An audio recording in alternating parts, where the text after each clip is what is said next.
What's up, people? Fitness for life. Well, let's talk a little bit about progressive overload and how to gain muscle. Now, I won't talk about how to lose body fat. We'll have other videos about that. But I just want to give a little bit more emphasis on my experience in how to bulk. Um, it is true that if you eat a lot and you do resistance training and strength training, you will gain muscle. The only problem is that if you don't count your macros, or if you eat excessive calories more than you should, then you are going to gain a lot of fat as well. Now, strongmen, in fact, Olympic weightlifters and people with explosive strength, they're not lean. In fact, they're actually pretty heavy. And I might have a little bit theory of that because I have a little bit of experience in terms of how things go. Now, I would like to thank myself in the past that instinctively I ate a lot. I ate 5 plates a day. And then I lifted hard. I had a spotter even, when I was in school, in medical school. I was actually training with somebody, and someone just spotted me. So I was able to, with confidence, I was able to lift a lot. And in fact, I even did some death grip. I was finding out about death grip in a bench press. That's not actually pretty good, but I had a spotter. I lifted pretty heavy. I was even up to about 325 on my bench for somebody who's only 5'7" in height, and I did gain up to about 190 pounds, almost 200 pounds. And so, but despite that, that wasn't too impressive. Although, I mean, if you're 190 pounds benching almost 325, almost twice your body weight, that's considered very elite. So underneath all that, I wish I could put pictures. I just don't know how to edit videos, but I was actually pretty massive. It was good looking in clothes, but I didn't have the definition. And without the leanness, I was also tired easily. I wasn't able to run run marathon or anything like that. Swimming took a deep hit. Playing basketball took a deep hit, meaning that I can't endure. But I was pretty strong. I mean, couldn't be pushed around. So anyway, that being said, it was a little bit of a godsend that I did that, because I did gain a lot of mass. I mean, I was about 110 pounds before, back in high school. So instinctively, I gained a lot. So just getting stronger, by virtue of getting stronger, benching a lot of weight, pull-ups with weights, all of that indeed will gain you muscle. So that's it's a simple concept. You eat a lot and you push a lot. What I can say also about dirty bulking, or doing that, gaining muscle that way, for some reason I didn't get a lot of injuries. Well, one is I was younger. I was in my 20s. So I didn't get too much injuries.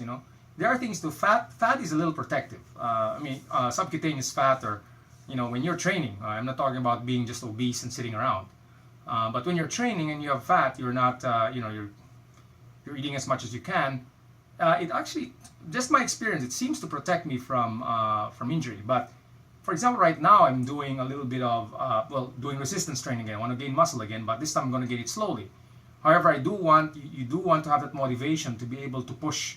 Every time you go to the gym, you want to be able to get to a higher threshold. That's the idea of progressive overload. But I noticed that it hurts. I do get strains more. Well, one is age, maybe, but the other thing would be probably because there's not much, fat seems to be protective. Fat actually protects the organs. Fat protects the muscle.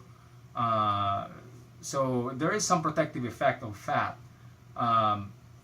So that's what I noticed. And the second thing is that, comparing programs where they say, well, we'll get you lean muscle through progressive overload, but however, they give you programs where you have to have high reps. That's more sarcoplasmic growth, and that's not the fastest way to bulk, to get white muscle bigger.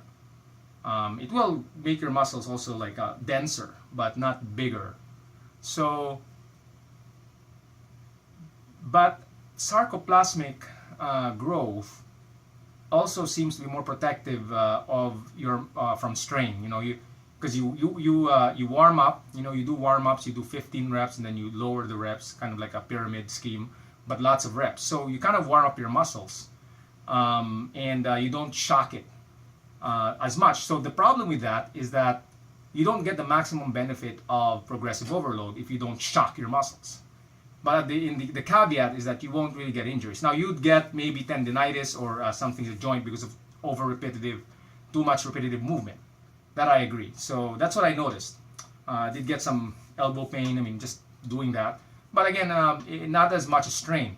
Now, when you do progressive overload the maximal way, where you only do a few reps but really high intense, that's when I noticed that you could get strain. And I'm still trying to recover from my right here because I kind of tried. My bench was pretty strong when I was kind of getting back to it, but then it kind of shocked it.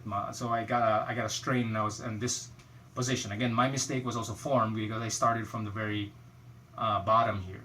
So just a word of advice. So bulking is simple.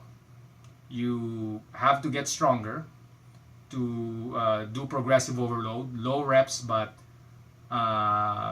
many sets, maybe 4 to 6 sets, and really just pushing it, and lots of rest. Okay, lots of rest.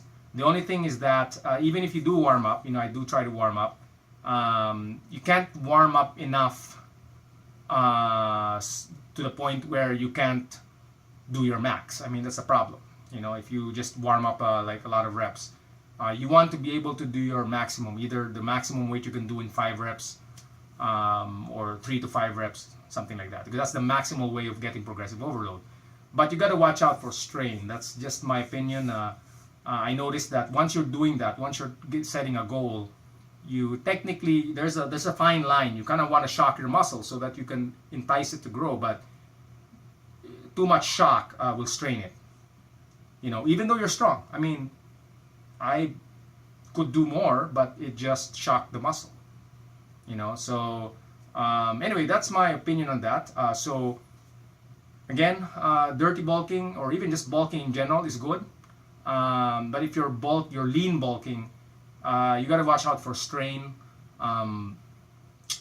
because the best way to do progressive overload really is to lift the heaviest weight in the least amount of reps and shocking it, kind of. So you got to watch out for injury that way, strain, and also your joints. But that has to do with form now. So anyway, that's my feel for today. At some point, I'll make a review on what others think, what fitness experts think about the right exercises for progressive overload. So maybe in another video, I'll tell you what I feel about that. I've kind of been doing that and seeing if there's any difference or if it makes sense or not. I'll give you an example. Basic strength training exercises like bench press, military press, squats, deadlifts, those are pure progressive overload. You could do that. Low reps, higher sets.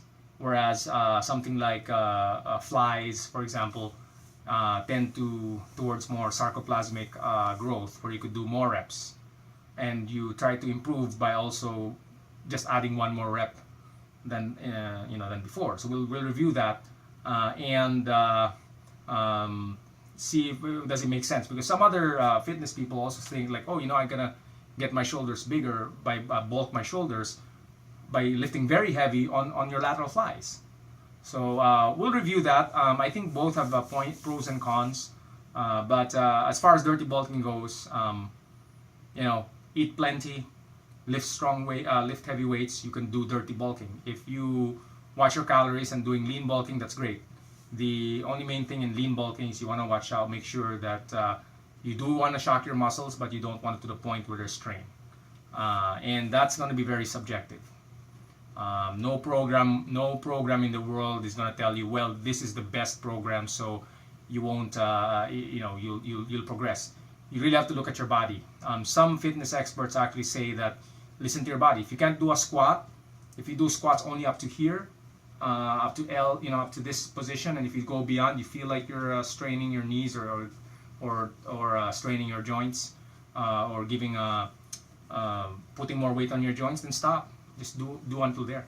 My bench press now, because I've got a little bit of a strain here, I don't go beyond this. You know, this will stretch too much. You see, so I stayed up to here, and people say, oh, that's just a half rep. But you know what? You got to listen to your own body. You know, I could do a military press behind my head, and they'll say like, hey, that's the wrong way to do it. Yeah, I mean, you're kind of putting your shoulder joint out of socket, but hey, that's how my body is. For some reason, it's more dangerous than the other. So, all right. Anyway, that's for today. I hope you enjoy working out and keep lifting. Adios.